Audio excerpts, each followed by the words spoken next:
যেটি দেখছিলাম যে আমরা জেনে গেছি ইতোমধ্যে যে তারেক রহমান ফিরবেন 25শে ডিসেম্বর। কিন্তু পররাষ্ট্র উপদেষ্টার কাছ থেকে শুনলাম তিনি এখনো ট্রাভেল পাস নেন নাই আসলে। মানে টিকিট কাটা বা এই এই বিষয়গুলোর জন্য তো পাসপোর্ট নাম্বার বা কোনো একটা ডকুমেন্ট দরকার হয় ব্যাপার পাটোয়ারি, মানে তার ফেরার ব্যাপারে কোনো অনিশ্চয়তা আর আছে কি? কারণ আরও তো অনেক ব্যাপার আছে। নিরাপত্তার যে এই বিষয়গুলো নিয়ে এতদিন কথা হচ্ছিল সেটি তো আরও বেশি বলে মনে হচ্ছে। এখন নাকি হিট লিস্ট চলছে, আরও নাকি আততায়ীরা ঢুকছে, অনেক ঘটনাই নাকি ঘটছে। নিরাপত্তার জায়গাও কি নিশ্চিত হলো? ব্যাসটা পাটোয়ারি, দুটো বিষয়ে যদি একটু দেখুন, আমার কাছে মনে হয় নিরাপত্তাহীনতা এই ধরনের গুরুত্বপূর্ণ ব্যক্তির ক্ষেত্রে সবসময় থাকতে পারে। তবে উনি তো এখন এসএসএফ সিকিউরিটি যদি পান, তাহলে এটা একটা নিরাপত্তা। ট্রাভেল পাসের যে বিষয়টা, এটা আমার কিন্তু কাছে তিনি কি খুবই এসএসএফ অবাক। নিরাপত্তা পাবেন? এটা তো কোথাও শুনিনি। আমরা মানে এটা পাবেন কি? শুনিনি তার নিরাপত্তার জন্য চিন্তা করেছে। আমি মনে করি তাকে এসএসএফ নিরাপত্তা দেওয়া উচিত, আচ্ছা, আপনি মনে যেহেতু করছেন, তীব্র হ্যাঁ। নিরাপত্তা ঝুঁকি ওনার মধ্যে আছে। আহ, কেন খালেদা জিয়াকে দিল এটা আমি বুঝলাম না। মানে খালেদা জিয়ার নিরাপত্তা ঝুঁকি কি আছে যদি উনি এবার ক্যাডে থাকেন, কিন্তু তাকে এসএসএফ দেওয়া হলো। বাট আমি জানি না এসএসএফ এর মধ্যে হয়তোবা অ্যামেন্ডমেন্ট করে তারা যেও সেখানে আসতে পারে, এটা গভর্নমেন্টের বিষয়। দ্বিতীয় হচ্ছে, ট্রাভেল পাস বা কোনো কিছু দরকার হওয়ার কিছু নেই। বাংলাদেশের যে কোনো নাগরিক তার দেশে ফিরে আসতে পারবে। ফিরে আসতে ফেরত যেতে পারবে কিনা, যেমন মিডল ইস্টে প্রচুর লোক ইলিগাল থাকে, আমাদের কাছে অ্যাডভাইস চায় যে আমি আর দেশে থাকবো না, দেশে ব্যাক করবো, আমি ইলিগাল। ঠিক আছে, তুমি জাস্ট এম্বাসিতে যাও। তখন এম্বাসি তাদেরকে একটা টিকিটের ব্যবস্থা করে দেয় তাদের টাকাতেই, এবং তারা ফেরত আসে। তো বাংলাদেশে ফেরত আসাটা কখনোই কোনো সমস্যা হওয়ার কথা না। তো সেটি ইস্যু না।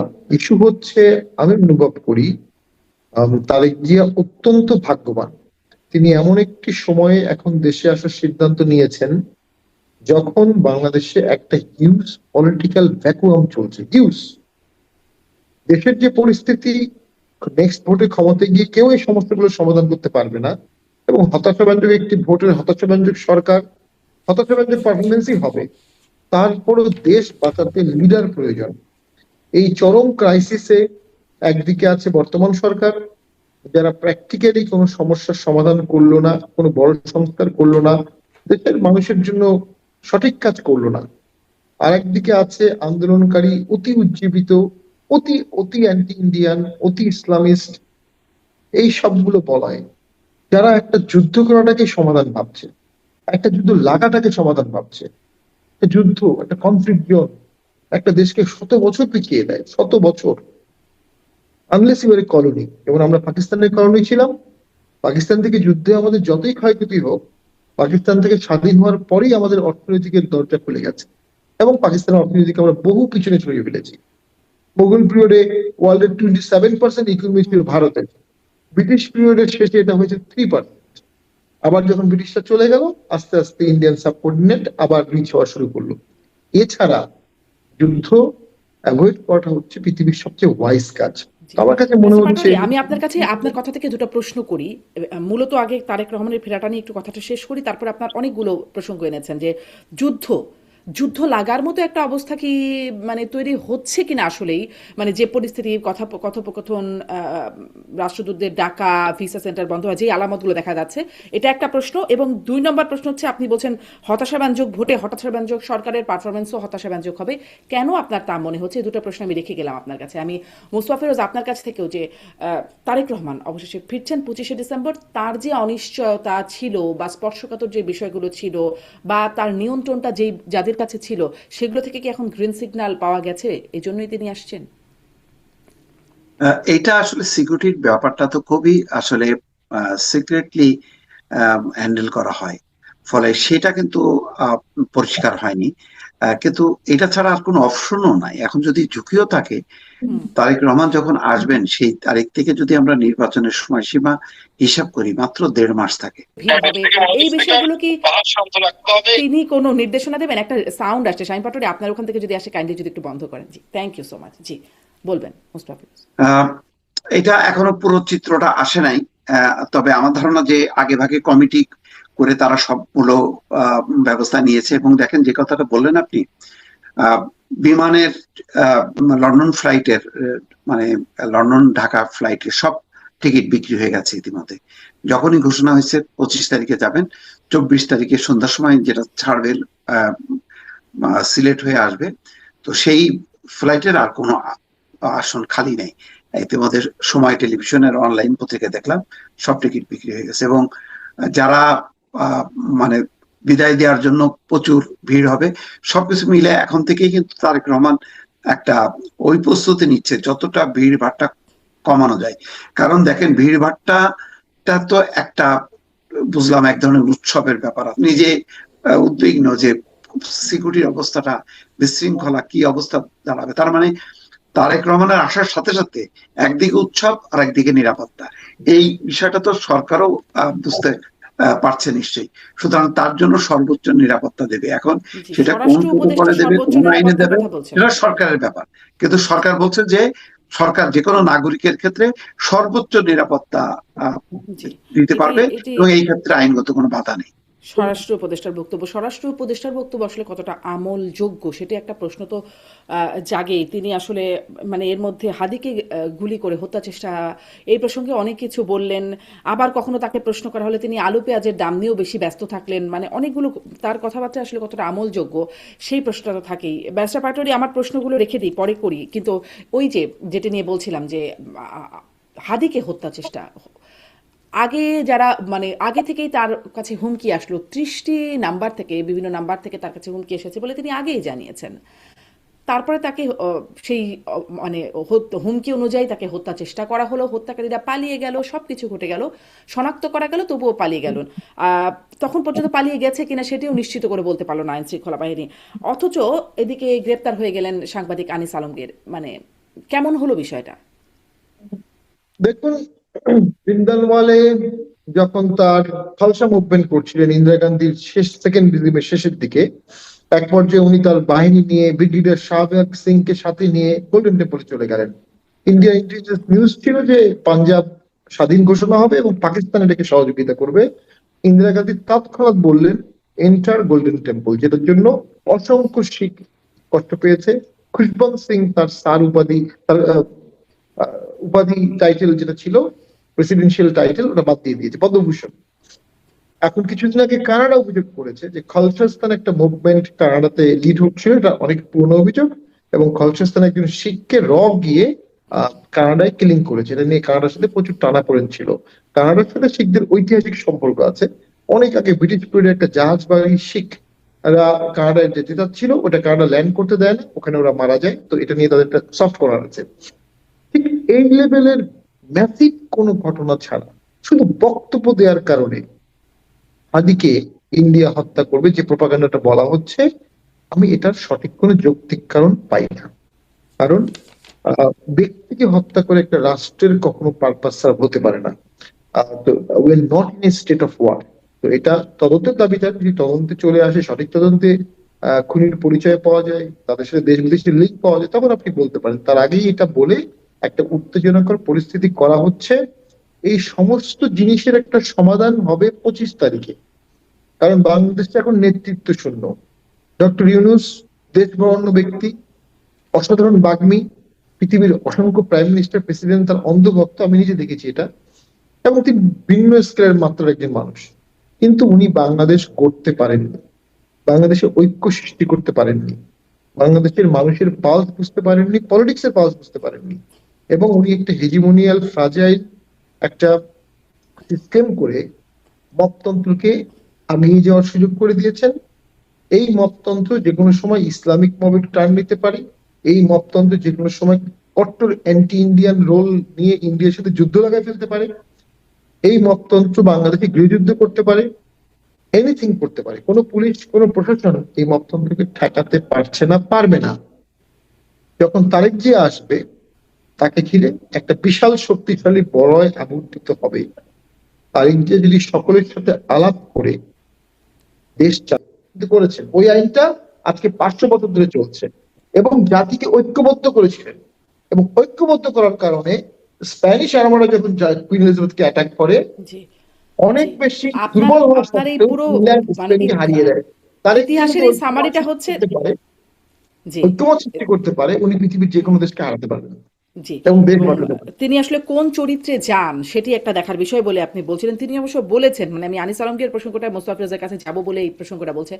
তিনি বলছেন যে সরকারের কথা বলতে পারবে মানুষ, রাষ্ট্র কোনো ভয়ের পরিস্থিতি সৃষ্টি করবে না। আমি মানে আসলে ঠিক কোট করছি না, তার মিনিংটা বলছি যে সেটি এমনকি সরকারের বিরুদ্ধে গেলেও রাষ্ট্র তার জন্য ভয়ঙ্কর হয়ে উঠবে না এবং সবাই আসলে দেশে রাষ্ট্রের ভয়ে কাউকে বাঁচতে হবে না, এই হচ্ছে তার বক্তব্য। এমন কথা তো মোস্তফা ফিরোজ আমরা এই সরকার প্রধানের কাছ থেকেও শুনেছিলাম যে মন খুলে সমালোচনা করুন, মানে শুধু একমত প্রকাশ না, ভিন্ন মত প্রকাশের স্বাধীনতাও নিশ্চিত করার কথা বলা হয়েছিল। কিন্তু আনিস আলমগীরের ক্ষেত্রে বা মানে সাংবাদিক দেখে তার আগে দেখলাম মঞ্জুর আলম পান্না, এখন আনিস আলমগীর মানে হচ্ছে সেই কথাটা রাখছেন তিনি, এবং তার সাথে সাথে ভবিষ্যৎবাণী তারেক রহমানও রাখতে পারবেন। আহ, মানে তারেক রহমান রাখতে পারবেন কিনা সেটা তো আগাম বলা যাচ্ছে না। তখনকার রাজনৈতিক পরিবেশ পরিস্থিতি বা কোন পলিসিটা উনি নেন আহ, তার উপর নির্ভর করবে। ফলে আগের অবস্থার সাথে এখনকার অবস্থা মেলানো যাবে না। আর ডক্টর মোহাম্মদ ইউনূস যে তার কথা রাখতে পারলেন না, এটা তো সবচেয়ে বড় প্রমাণ কয়েকটা ঘটে গেল।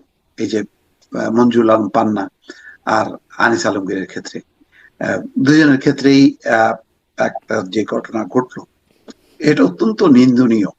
এটা কোনোভাবেই এত মিথ্যা বয়ানের উপর ভিত্তি করে মামলা দিয়ে এবং এত সাজানো যে রাত্রে 8:30টার সময় আটক করে রাত্রে 2টার সময় মামলা দিয়ে তাকে সন্ত্রাস বিরোধী আইনে বা দমন আইনে তাকে মানে মানে আদালতে পাঠানো এবং আদালত থেকে আবার মানে 7 দিনের রিমান্ড চাওয়া হলো। সেখানে আদালত দয়া করে 5 দিনের রিমান্ড দিল। এটা তার মানে আইন আদালত কোনো কিছু যে স্বাধীন না, এইটা খুবই পরিষ্কার। আদালত তো বিবেচনা করতে পারতো যে এই ধরনের বেজের উপরে নির্ভর করে ঠিক আছে মামলা হয়েছে যখন জামিন দিয়ে দিতে পারতো, কিন্তু আদালতও সেটা দিল না। এতে বোঝা যায় যে পরিস্থিতির আসলে কোনো পরিবর্তন হয়নি। 15 বছর আমরা অনেক বিষয় নিয়ে আমরা সমালোচনা করতাম, কিন্তু এখন তো দেখা যাচ্ছে তার এক্সটেনশনই হইলো। কি হলো? পাল্টাপাল্টি হলো, এবং সেই পাল্টাপাল্টিটা আরো ভয়ঙ্কর ভাবে। কারণ এই ধরনের সমালোচনা টকশোতে আনিস আলমগীর যেটা করছে, তার চেয়ে তো আরো বেশি সমালোচনা মুক্তভাবে শেখ হাসিনার সময় করতে পারছি। আর এখন করা যাচ্ছে না। তাহলে দুইটা যদি কম্পেয়ার করা যায়, তাহলে তো দেখা যায় যে এখনকার স্বাধীনতার, গণমাধ্যমের স্বাধীনতা পরিস্থিতি আরো খারাপের দিকে চলে গেল। এবং চলে গেল মানে কি, আগে তো ধরেন টকশো থেকে কাউকে অপছন্দ হলে বাদ রাখা হতো, তাকে আর ডাকা হতো না। কিন্তু এখন শুধু অপছন্দ হলে বাদ রাখা না, তাকে নিয়ে জেলের মধ্যে মানে পুরে দেওয়া এবং সব মানে মিথ্যা মামলা দেয়া, এই কাজগুলি হচ্ছে। তাহলে তাহলে পরিস্থিতিটা তো আরো জঘন্য রূপ নিল, এবং এটা খুবই দুর্ভাগ্যজনক।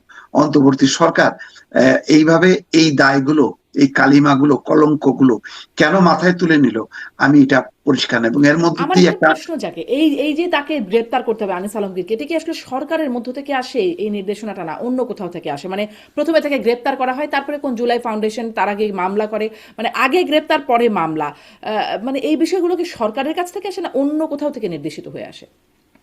এগুলি দেখেন, এই যে 5ই আগস্ট পরবর্তী সময় বেশ কিছু এই ফাউন্ডেশন, মঞ্চ টঞ্চ এগুলি তৈরি করা হয়েছে, এবং এইগুলি সব মপতন্ত্রকে এইগুলিকে উৎসাহ দেওয়া হচ্ছে। এগুলির মধ্যে আদর্শিক কোনো বেজ আছে বলে আমার কাছে মনে হচ্ছে না।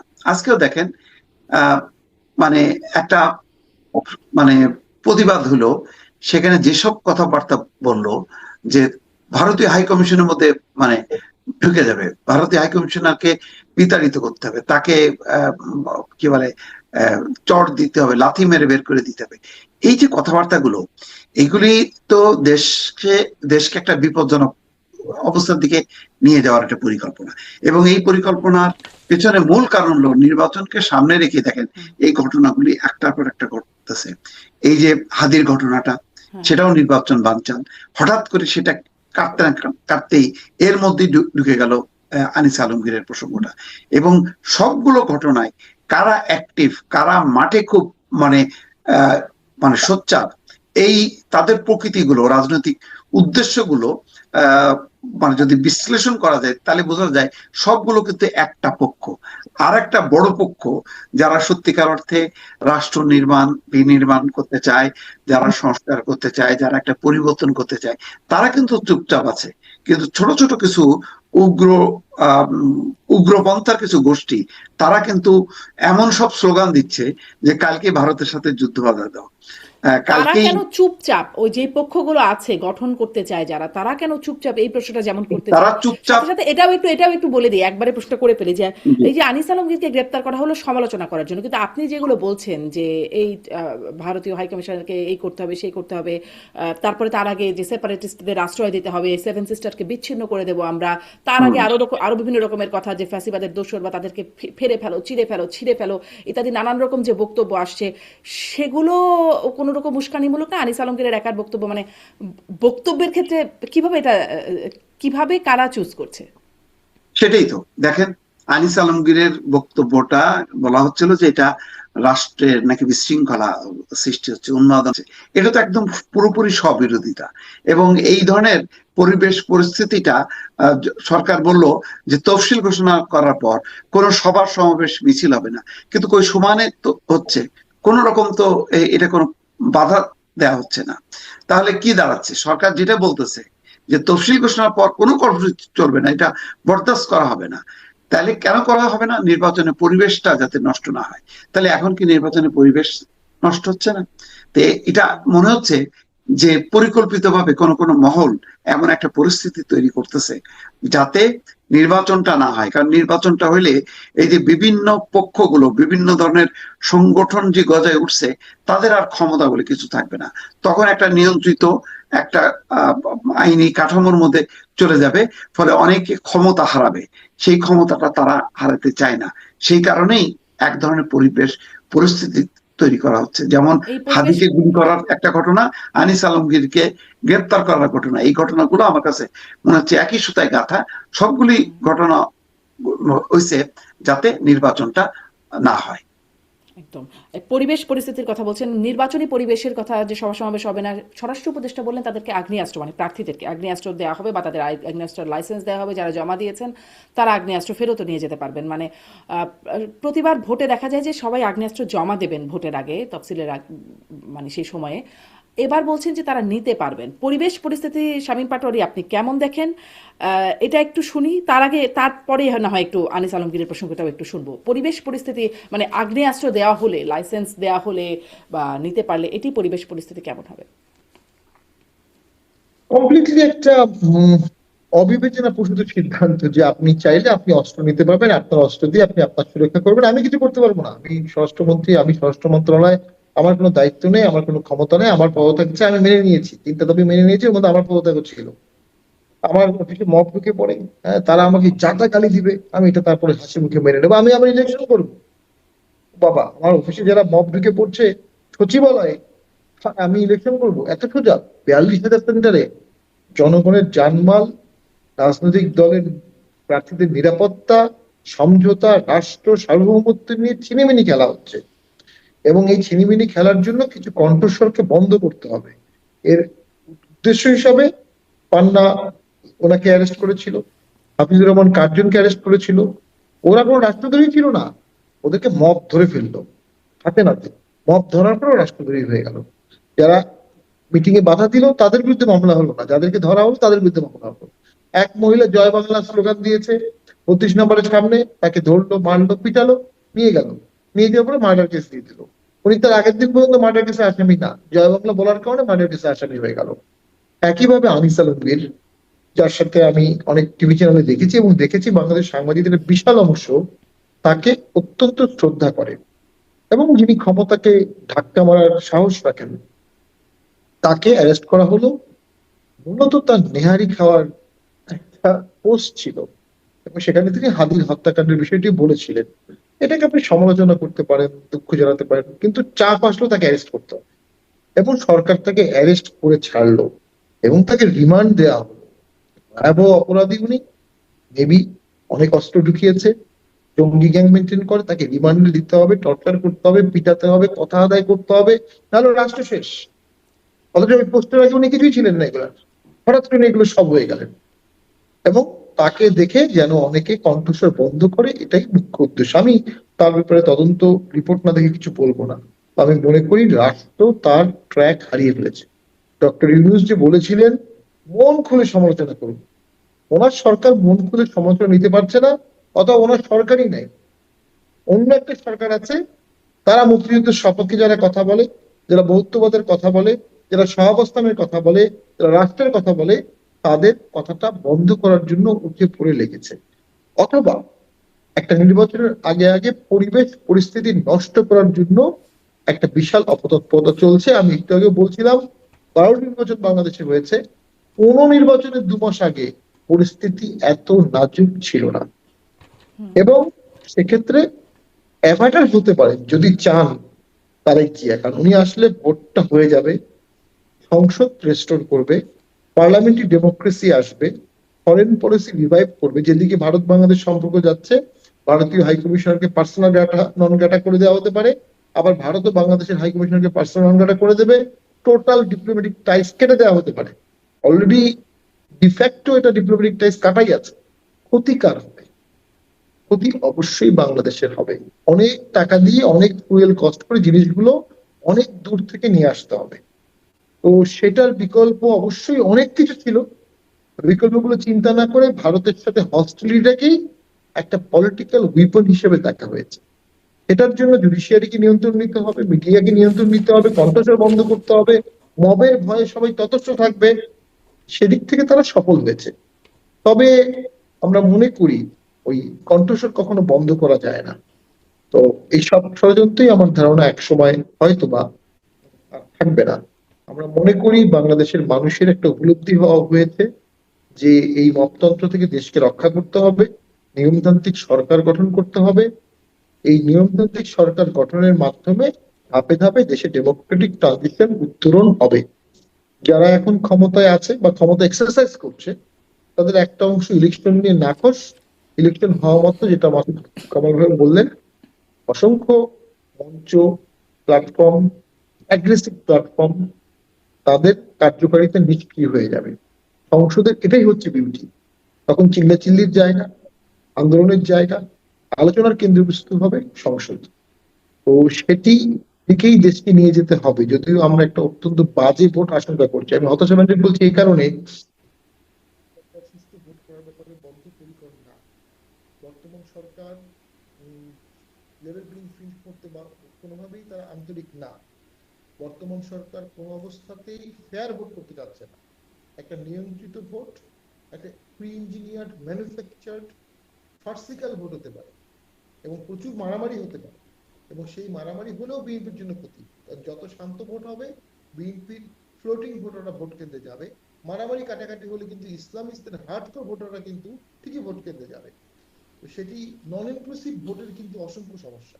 নন ইনক্লুসিভ ভোট মানে সারপ্রাইজ হয়ে যায়, তো সেই ভয়ও কিন্তু আছে।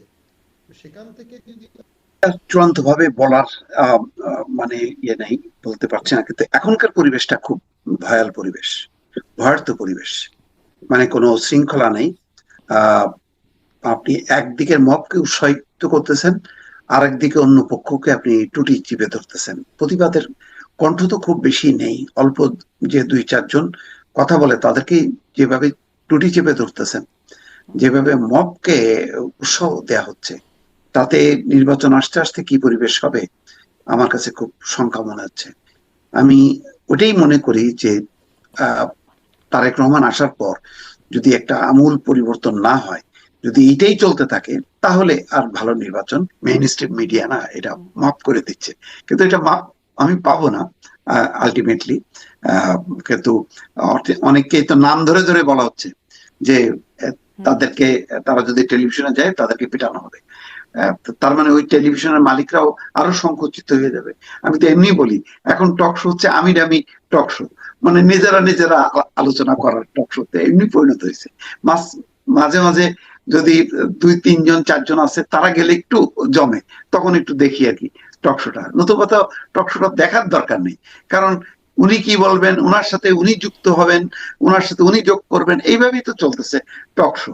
তো সুতরাং এই অল্প প্রতিবাদী কণ্ঠটাও মানে নষ্ট হয়ে যাচ্ছে। ফলে এই যে অবস্থাটা যদি চলতে থাকে, এরা আরো সক্রিয় হবে। কারণ অটারি ভাই কারেক্টলি বলছে যে নির্বাচন যতক্ষণ না হবে ততক্ষণ পর্যন্ত কিছু কিছু মহল বেশ ক্ষমতার মধ্যে থাকবে, তারা পাওয়ারটা এনজয় করবে। যখন নির্বাচন হয়ে যাবে কিন্তু তখন সবকিছু বন্ধ হয়ে যাবে, কারণ তখন পার্লামেন্ট নিয়ম কানুনের মধ্যে যাইতে হবে। এখন ডক্টর মোহাম্মদ ইউনূস তো আর কোনো নিয়ম কানুনের সরকার না। থেকে নর্মালাইজেশন, ডিপ্যাসিফিকেশন থেকে প্যাসিফিকেশন, এসকেলেশন থেকে ডি এসকেলেশন। বর্তমান সরকার এবং তার নিয়োগকর্তারা কোনো অবস্থাতেই এই অ্যাপ্রোচে যায়নি। তারা ভারত বিরোধিতাকে ডোমেস্টিক ক্যাশ করতে চায়, আপ টু দ্যাট পার্ট ঠিক আছে। ভোটের আগে বিশাল ভারত বিরোধিতা বললেই তাদের ভোট বাড়তে পারে। বিএনপি এখানে একটা কিছুটা আমি বলবো নাজুক পরিস্থিতিতে পড়ে যায়, কারণ বিএনপি যখন এই বিরোধিতা করবে তার ভোট ব্যাংককে চিপ ধরবে। আবার সে যদি বিরোধিতা না করে একান্ত, এটা সভ্যতার মধ্যে পড়ে না, কারণ তাকে তো দেশটা একসময় চালাতে হতে পারে। তো সেদিক থেকে আমি তো মনে করি ভারত একটা নির্বাচিত সরকার চাচ্ছে। আমার কাছে মনে হয় যে প্রাথমিকভাবে তারা আওয়ামী লীগ সবাই একটা ইনক্লুসিভ ইলেকশন চেয়েছে। তারপরে তাদের মনে হয় যদি আওয়ামী লীগ ছাড়াও আপাতত ইলেকশন হয়, একটা ইলেকশন হোক। তারা বর্তমান মব রিজিমকে চাচ্ছে না, কারণ মবের সাথে নেগোসিয়েশন করা যায় না, মবের সাথে ডিপ্লোম্যাটিক টাইসটা সঠিকভাবে করা যায় না। তো এর বিকল্প হিসাবে ইলেকশনটা না করে ফেলা, তারেক জিয়াকে আসতে না দেয়া, এগুলোর অনেক কাঠামোগত জিনিস আছে। বাংলাদেশ যদি ভঙ্গুর রাষ্ট্র হয়, বাংলাদেশ যদি বিভিন্ন টেরোরিস্টদের হাব হয়, বাংলাদেশ যদি ইন্ডিয়ার সাথে একটা যুদ্ধ শুরুই করে দেয়, তখন বাংলাদেশকে পৃথিবীর অসংখ্য দেশের সাহায্য পেতে হবে, এবং অসংখ্য দেশ তখন বৈধভাবে বাংলাদেশকে সাহায্য করতে পারে। সোলজার পাঠাতে পারে, মার্সেনারি পাঠাতে পারে, কমান্ডো পাঠাতে পারে, আর্মস পাঠাতে পারে। অর্থাৎ ইন্ডিয়ার পেটের বুকে একটা দেশ হবে ইন্ডিয়ার জন্য চরম যুদ্ধরত অবস্থায়। এটা ভারতের জন্য ফ্যাটাল ফ্যাটাল ফ্যাটাল ব্লো। তো কোনো একটা মহল চাচ্ছে এরকম একটি ফ্যাটাল ব্লো ভারতকে দিতে, আমাদের দেশের মানুষের জীবনের বিনিময়ে, আমাদের রক্তের বিনিময়ে, আমাদের জমিনের বিপরীতে। সে দেশটি আর যাই হোক বাংলাদেশের মানুষের বন্ধু হতে পারে না। সেখান থেকে আমার মনে হয়েছে যুদ্ধ লাগানোর মাস্টার প্ল্যান একটা করা হয়েছে, সেটাকে ডেফিনেটলি নস্যাৎ করতে হবে।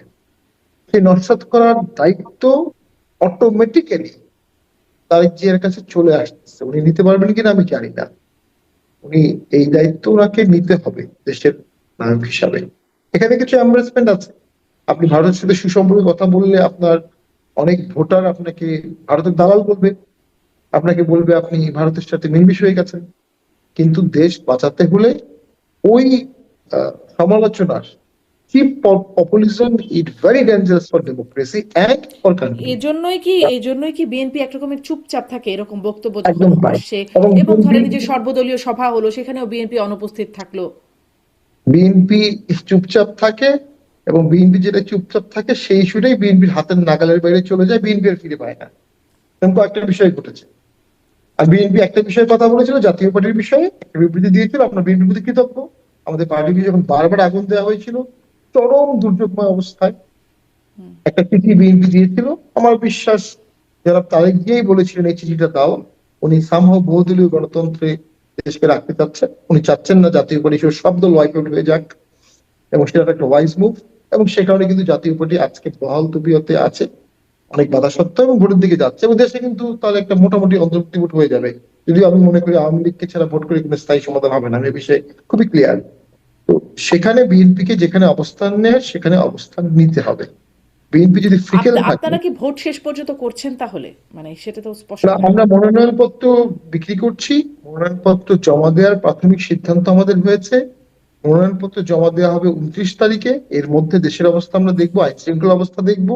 29 তারিখ থেকে 22 তারিখ পর্যন্ত যাচাই বাছাই প্রত্যাহারের সুযোগ থাকবে। 29 তারিখ থেকে জানুয়ারির 22 তারিখ পর্যন্ত আমরা কঠিন ভাবে পরিস্থিতি পর্যবেক্ষণ করব, এবং তারপরে আমরা সিদ্ধান্ত নিব।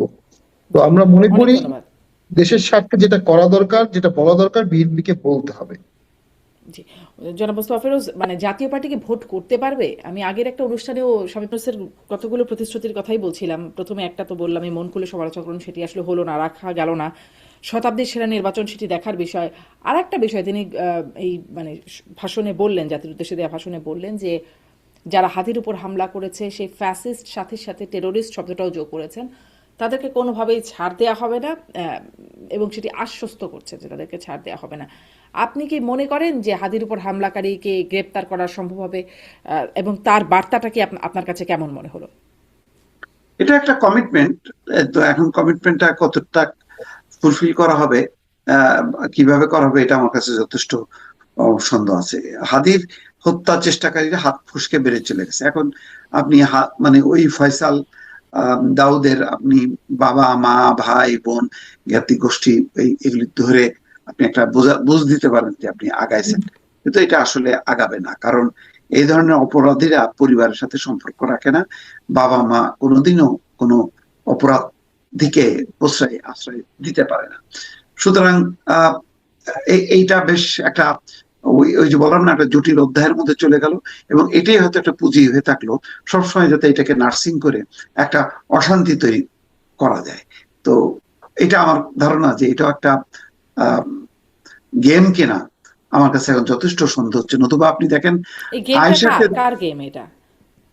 এটা কোনো মহল বিশেষের আমি সুনির্দিষ্ট ভাবে তো বলতে পারছি না, আমি মানে অবস্থা দৃষ্টি বলতে চাচ্ছি যে মোহাম্মদপুরের মা মেয়ের মানে হত্যার অভিযুক্ত আয়েশার নাম পরিচয় ঠিকানা চেহারা কোনো কিছুই ছিল না, তারপরেও তাকে শনাক্ত করা গেল, তাকে ধরা গেল।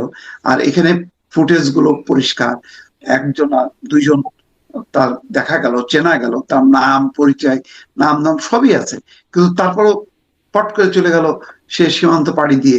যেখানে বলা হচ্ছে যে সীমান্ত পাড়ি দিছে কিনা আমরা পরিষ্কার না, আবার পুলিশের আরেক পক্ষ বলছে যে সে আদির হত্যাকারীরা দেশেই আছে, কিন্তু কেন তাকে ধরা গেল না? এটা একটা বিরাট রহস্য রয়ে গেল। জি, ব্যারিস্টার পাটোয়ারি, আপনার কাছেও আপনিও কি সেই আশ্বাসে আশ্বস্ত হতে পারেন? প্রধান উপদেষ্টা যে আশ্বস্ত করছেন যে ফ্যাসিস্ট টেরোরিস্ট যারা পরাজিত শক্তি, হাদির হত্যার পেছনে তাদেরকে তিনি দায়ী করছেন এবং তাদেরকে কোনোভাবেই ছাড় দেওয়া হবে না বলে তিনি আশ্বাস দিচ্ছেন, সেটিতে মানে এই বার্তাকে আপনি কিভাবে নিচ্ছেন? দেখুন, এর বাইরে ওনার কি বলার আছে? মানে উনি সুষ্ঠু তদন্ত পর্যন্ত অপেক্ষা করতে পারবেন না, কারণ উনি মব দ্বারা নিয়ন্ত্রিত। উনি এই বক্তব্য না দিলে মব তার বিরুদ্ধে মব করবে, মব তার বিরুদ্ধে আন্দোলন করবে। উনি যেটা বললে মব খুশি হবে, তদন্ত ছাড়াই, তদন্ত রিপোর্ট ছাড়াই, বস্তুনিষ্ঠ তদন্ত রিপোর্ট ছাড়াই উনি সাথে সাথে এটা বলে দিলেন। তো যাই হোক, সেটা তদন্তের বিষয়, আমরা মনে করি তদন্ত সেটা বেরিয়ে আসবে। আমি খুবই দুঃখিত এবং নিন্দা জানাই একজন ব্যক্তি হাদি সাহেব, তিনি কথাই বলতেন, কিন্তু কথা বলার জন্য আজকে তাকে কিন্তু মৃত্যু সজ্জায় চলে যেতে হলো। কি ভয়ঙ্কর রাষ্ট্র করে ফেলেছি আমরা। আবার তার কথার ভিত্তিতে একটা পোস্ট মনে হয় দিয়েছিলেন আনিস আলমগীর সাহেব, সেজন্য তাকে অ্যারেস্ট করা হলো মার্ডার কেসে। এটা পোস্টের জন্য, কথা বলার জন্য, শুধুমাত্র কথা বলার জন্য। আনিস আলমগীর কথা বলার জন্য কি করেছে মানে গত মাস খানেক ধরে? তো সবাই কথা বলবে মানে আর তার অ্যারেস্ট কেসটা করবে। আসলে কিন্তু বোঝা যাচ্ছে না, সন্ত্রাস বিরোধী আইনে গ্রেপ্তার হয়েছে, কিন্তু হ্যাঁ, মানে অভিযোগ কি সবই কোন ধারায় জানি না এখনো। কনকক্টেড একটা থট কেস, অ্যারেস্ট করার পরে একটা থট করে কেস দেওয়া হচ্ছে। ওপেনিং অফ জুডিশিয়ারি হচ্ছে। আমি আজকে আমার বক্তব্যে বলেছি যে আমাদের নেতাকর্মীরা অনেকেই জামিন পেয়েছিল, তারা জামিন পাওয়ার পরে আবার মামলা দেওয়া হয়েছে, আবার মামলা দেওয়া হয়েছে, আবার মামলা দেওয়া হয়েছে, আবার মামলা দেওয়া হয়েছে। যে লোকেটা রিলিজ হওয়ার আগে অসংখ্য এজেন্সির অনুমোদন নিতে হয়। এগুলো তো টোটালি ইন্ডিপেন্ডেন্ট জুডিশিয়ারির ভায়োলেটিভ হচ্ছে, টোটালি। যারা ভুক্তভোগী তারা কিন্তু ক্ষুব্ধ হচ্ছে, সাধারণ মানুষ দেখছে ন্যায় বিচার প্রতিষ্ঠা হচ্ছে না। চিহ্নিত অপরাধী তাদের ক্ষেত্রে আপনি শাস্তিমূলক ব্যবস্থা নেন, কিন্তু সাধারণ মানুষ সকলেই কিন্তু ভিক্টিমাইজেশন হচ্ছে। একটা টেরর কালচারের মধ্যে ভোট করার পরিকল্পনা হচ্ছে, সবাই ভয় পাবে। আপনাকে বেঁচে থাকতে, যেটা আমাদের জাতীয় পার্টিকে বলা হয়, আপনাকে বেঁচে থাকতে দিয়েছি এটাই তো বেশি, আপনাকে জেলে নেওয়া হয়নি এটাই তো বেশি, আবার ভোট করবেন, আবার কথা বলবেন, আবার মিডিয়ার সামনে আসবেন, এত সাহস থেকে আপনার। তো এটা তো ওই যে যারা দেশকে ভালোবাসে, যারা দেশের মালিকানা অনুভব করবে, তারা এটা বলবে না। এই এই এই ওরিয়েন্টেশন এন্ড ট্রেনিংটা অবশ্যই বর্তমান সরকার তার নিয়োগকর্তাকে দিতে পারেনি। হ্যাঁ, আমি মনে করি শেখ হাসিনার পতনের পরে একটা ক্ষুব্ধ পিরিয়ড থাকতো, থাকাই স্বাভাবিক। এতদিন পরেও রাষ্ট্র কাঠামো গড়তে দিচ্ছে না যারা, তারা রাষ্ট্র গড়তে দেবে না। আপনি তারা বিচার অঙ্কনের কথা বলছিলেন ব্যারিস্টার পাটোয়ারি, যে সেখানে তো আসলে আনিস আলমগীরের মতো মানুষদের জামিন তো মানে হয় না, রিমান্ডে চলে যায় তারা, এবং কবে কবে যে মুক্তি পাবেন সেটাও জানি না। প্রধান বিচারপতিকে দেখছিলাম, তিনি বলছেন বিচারকদের ভয়ের ঊর্ধ্বে থেকে কাজ করতে হবে, কোনো মহলের চাপে কাজ করা যাবে না। মানে তিনি এই কথাগুলো বলছিলেন, শুনছিলাম তার বক্তব্য। মানে এগুলো কি শুধুমাত্র কথার কথা, নাকি এগুলোর কোনো চেষ্টা আছে? সুপ্রিম কোর্টে একজন মহান বিচারপতি তার দরজায় লিখে দিয়েছেন, বৈষম্য বিরোধী আন্দোলনের ঘটনা নিয়ে মামলা আমার করে জমা দেবেন না। তো এটা হলো পরিস্থিতি। ভেতরের খবর কিছুদিন আগ পর্যন্ত ছিল মব যার বিরুদ্ধে বলবে তার সুপ্রিম জুডিশিয়াল কাউন্সিল হয়ে গেছে। মব যার যার নাম দিয়েছে বা দাবি জানিয়েছে কিছুদিন আগ পর্যন্ত তাদেরকে বিচারকের চাকরি থেকে অব্যাহতি দেওয়া হয়েছে, বিচারপতির চাকরি থেকে অব্যাহতি দেওয়া হয়েছে, রিজাইন করা হয়েছে। এটা বিচার বিভাগের স্বাধীনতার জন্য হয়নি, মবকে শান্ত করার জন্য হয়েছে। অর্থাৎ সবাই একটা তোষণ তত্ত্বে চলছে, মবকে তোষণ করে নিজের অবস্থানটাকে বাঁচিয়ে রাখার চেষ্টা করা হচ্ছে। এটা অবশ্যই মাথা নত করাই আমি বলবো, এবং মাথা নত করারই একটা উদাহরণ। এবং শেষ করে দিচ্ছি, অসংখ্য মামলায় অসংখ্য আসামি সন্দেহের ভিত্তিতে জেলে আছে, তফসিল পিরিয়ডের পরেও তাদের জামিন হবে না। অনেকে প্রার্থী হতে যাচ্ছে, কনভিক্টেড হয়নি, অনেকে চার্জশিট হয়নি, এখনো সে জেলে থাকবে। নির্বাচন কমিশন কি করবে? ঠুটু জগন্নাথ হয়ে বসে থাকবে? নির্বাচন কমিশনকে তো এখন বলতে হবে জামিন দেন, নির্বাচনকে বলতে হবে আর কোনো অ্যারেস্ট হবে না, নির্বাচন কমিশন বলতে হবে প্রার্থীদেরকে ছেড়ে দেন। সেইটা যদি নির্বাচন কমিশন করতে না পারে, তাহলে নির্বাচন কমিশন কোনোভাবেই সুষ্ঠু ভোট করতে